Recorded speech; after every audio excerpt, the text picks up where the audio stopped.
El Señor esté con ustedes. Y con tu espíritu.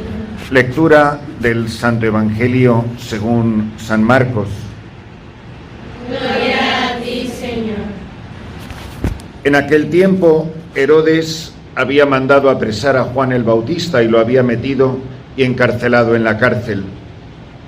Herodes se había casado con Herodías, esposa de su hermano Filipo, y Juan le decía: no te está permitido tener por mujer a la esposa de tu hermano.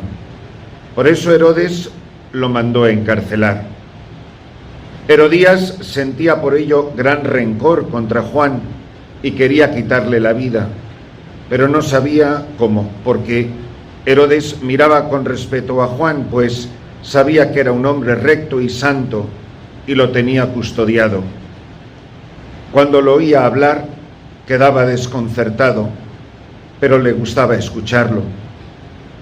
La ocasión llegó cuando Herodes dio un banquete a su corte, a sus oficiales y a la gente principal de Galilea con motivo de su cumpleaños.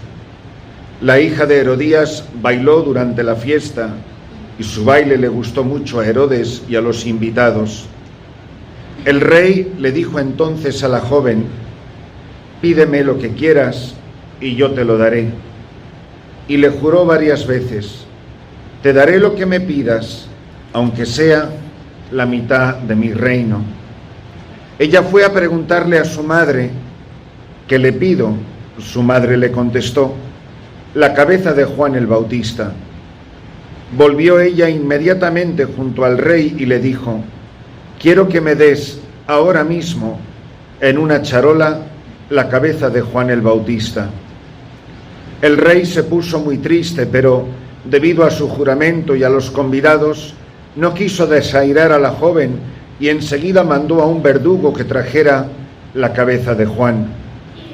El verdugo fue, lo decapitó en la cárcel, trajo la cabeza en una charola que se la entregó a la joven y ella se la entregó a su madre. Al enterarse de esto, los discípulos de Juan fueron a recoger el cadáver y lo sepultaron. Palabra del Señor. Gloria a ti, Señor Jesús.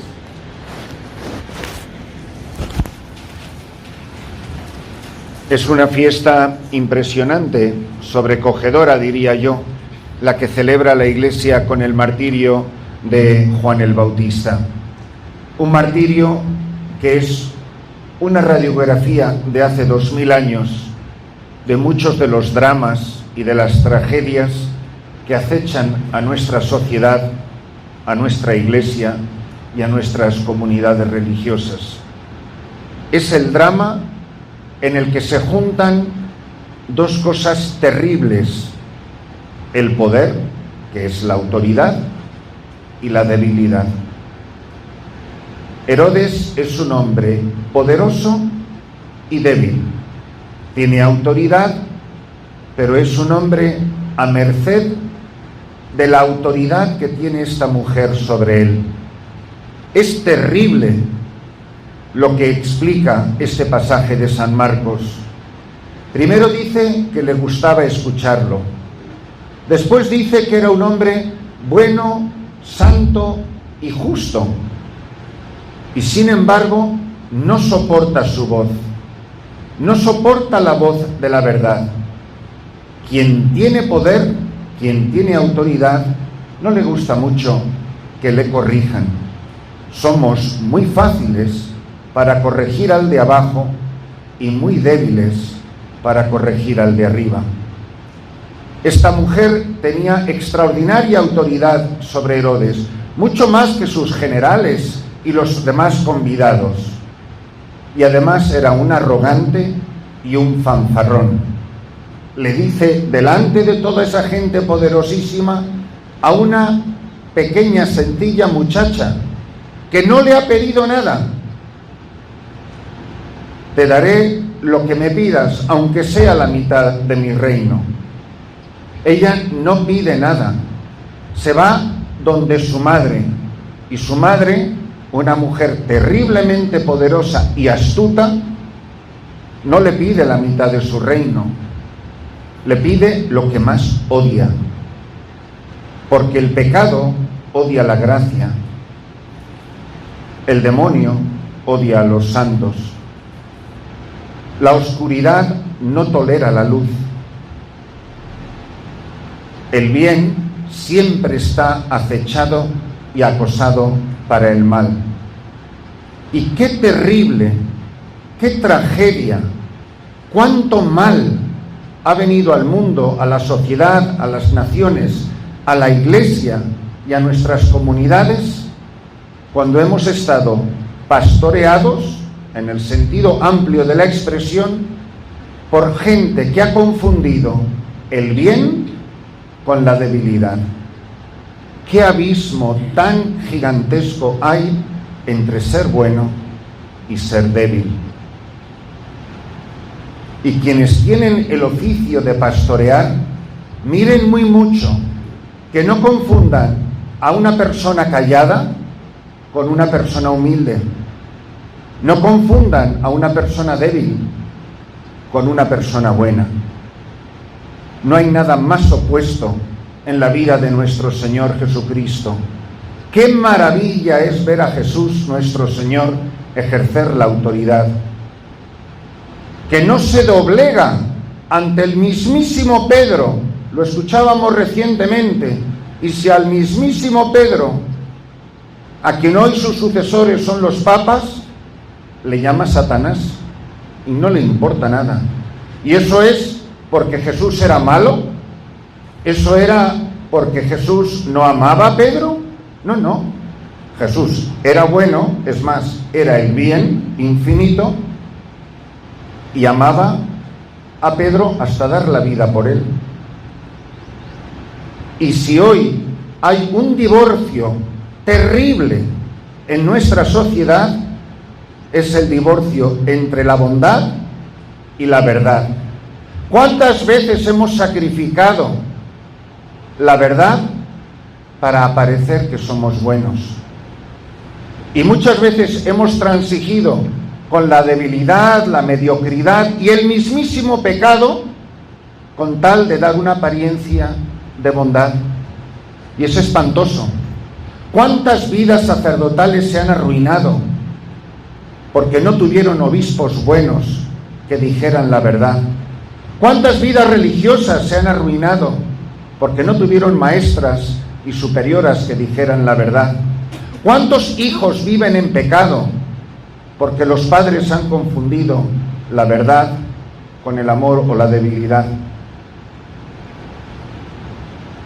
¿Cuántas personas de nuestras familias viven en gravísimo pecado mortal? Y a lo mejor a ustedes les visitan y ustedes les dicen algo. No dicen nada muchas veces, y quiera Dios que esté equivocado. ¿Cuántos miembros de nuestras familias han contraído matrimonio civil, que es irse a vivir en pecado mortal y dar una fiesta?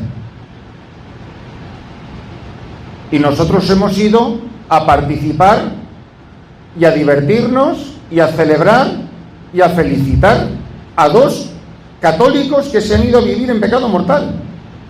Y tú no has dicho nada. Porque lo mejor que podías haber dicho es: yo a eso no voy. Y solo con no ir has evangelizado. No te has hecho cómplice. Si el monasterio sirve para algo, y esto lo dicen todos los documentos de la Santa Madre Iglesia sobre la vida consagrada, si un monasterio sirve para algo, es para dos cosas. La primera, que es a lo que se viene a esta casa, a la propia conversión, la conversión de cada día. Yo las miro a ustedes y lo primero que tengo que pensar es: aquí hay un grupo de mujeres que han pedido misericordia al monasterio para pedir a ser admitidas a un camino de conversión. Y luego, si el monasterio va a servir para algo a la gente de fuera, es para que sea un lugar de conversión para quien a esta casa se acerca. Pero ¿cómo vamos a invitar a la conversión a nadie si no somos los primeros en darnos cuenta que somos los primeros necesitados? Cuando le preguntaron al Papa Juan Pablo II que por qué había elegido este nombre, que no era común el hecho de unir dos nombres en el nombre de un sucesor de Pedro, todo el mundo asumió que era por seguir a Juan Pablo I, que quiso unir en su nombre a los dos papas del Concilio Vaticano II, Juan XXIII y Pablo VI. Pero él dijo que no, esa no fue la razón por que eligió ese nombre. Dice el Papa Juan Pablo II: elegí este nombre porque Juan es el Evangelio del amor y Pablo es el Evangelio de la verdad.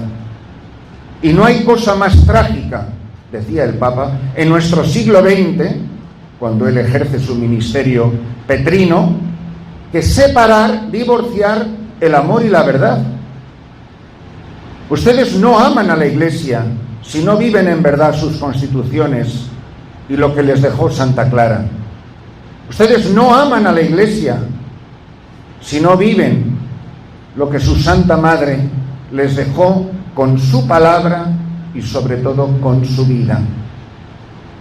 Ustedes no aman a la Iglesia si no dicen la verdad con amor. Decir la verdad sin amor es como tirar una piedra. Pensar que amamos negando la verdad es condenar al que ya está condenado, porque no le invitamos a la conversión. ¿Ustedes se imaginan qué horror será el día que nos demos cuenta la cantidad de almas que se perdieron porque yo recé poco, porque yo hice poca penitencia y poco sacrificio, porque yo no me tomé en serio la vida religiosa, porque yo no viví en serio el claustro y el silencio, la pobreza y la obediencia, la castidad y la oración? No pesan sobre nuestra conciencia como pesan sobre unos padres de familia la suerte eterna de sus hijos. ¿Cuántos padres no le dicen la verdad a sus hijos? Este es el drama del mundo en el que vivimos. Imagínense que Juan el Bautista hubiera rebajado la verdad para salvar su propia vida. No, pero si yo no digo que no puedas vivir con ella. Jesús nunca rebajó la verdad para evitar la cruz y la muerte. Decir la verdad, la única manera que había de silenciar a Juan el Bautista era de cortar la cabeza. Y miren, en todo grupo humano, como lo son ustedes, civil o religioso, hay muchas maneras de cortar una cabeza, ¿eh? No es solo con una espada que se corta la cabeza. También se corta la cabeza de gente en autoridad con la indiferencia, con el chisme, con los grupitos, con buscar a gente que nos represente. Miren, ustedes están en un momento delicadísimo de su vida. ¿Quién va a guiar su comunidad en los próximos 3 años? Párense a pensar. ¿Van a buscar al débil bueno? ¿Al que nos diga la verdad? ¿Al que nos ponga en camino de conversión? Ustedes tienen mucho que pensar, ¿eh? Y mucho que discernir.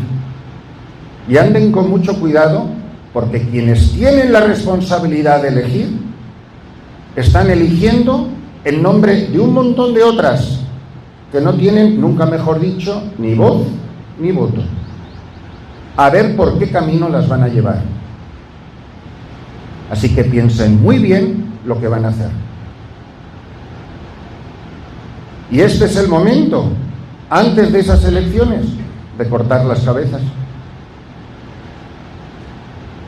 ¿Por qué? Porque no hay cosa que le moleste más a un fumador que su amigo deje de fumar. Para que yo no cambie, lo mejor es que no cambien los demás, solo porque yo no quiero cambiar. Y si yo no he venido a cambiar a esta santa casa, ¿a qué rayos he venido? Entonces, que en la celebración de esta Santa Misa, recordando este misterio que además curiosamente es el comienzo de la vida pública de nuestro Señor Jesucristo. Esta vida, este pábilo vacilante que va menguando, conviene que yo decrezca. El decrecer definitivo es la muerte, para que Él crezca. A lo mejor tenemos que soportar la experiencia de Juan Bautista para que crezca Jesús en la vida de los hombres, nuestros hermanos, empezando por los que nos rodean. No hay cosa más dañina que el cobarde en la iglesia. Nunca sean cobardes. No les importe el qué dirán. El qué dirán es la guillotina de la santidad, porque pesará sobre nuestra conciencia de que fuimos perros mudos, no son palabras mías, que no ladraron y que no defendieron al rebaño cuando venía el lobo, que es lo que escuchábamos ayer, que huyen cuando viene el lobo y no defienden al rebaño. Y el rebaño que se les ha confiado está siempre bajo ataque, desde fuera de la iglesia y desde dentro de la iglesia. Defiendan como leonas su identidad, cueste lo que cueste y pase lo que pase. Porque venirse hasta aquí, pasar por todo lo que ustedes están pasando para hacer florecer esta comunidad, para luego no ser más que sal que ha perdido el sabor, que se ha vuelto sosa y no sirve más que para que la pise la gente, creo que no vale la pena.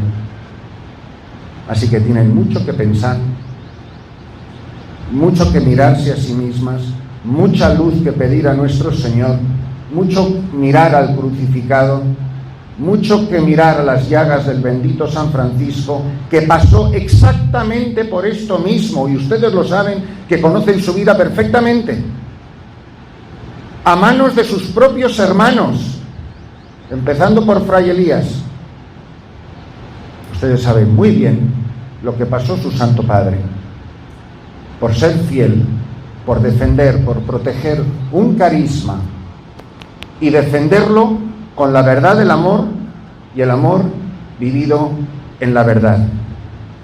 Que la celebración de esta Santa Misa haga que nosotros seamos conscientes de que estamos participando de la entrega de la vida, no de Juan Bautista, sino del Hijo de Dios. ¿Cómo me amó? No a base de palabras bonitas, ni de abracitos, ni de besitos, no, entregando la vida. Termino con esto.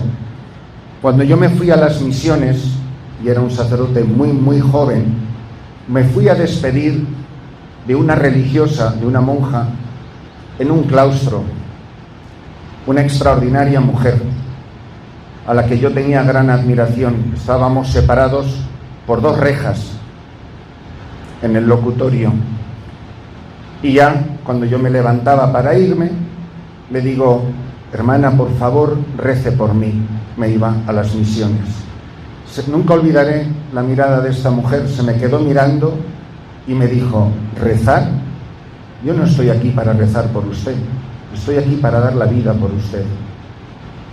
Yo nunca he olvidado esas palabras, como nunca he olvidado la mirada de esa mujer. No se olviden para qué están en esta santa casa.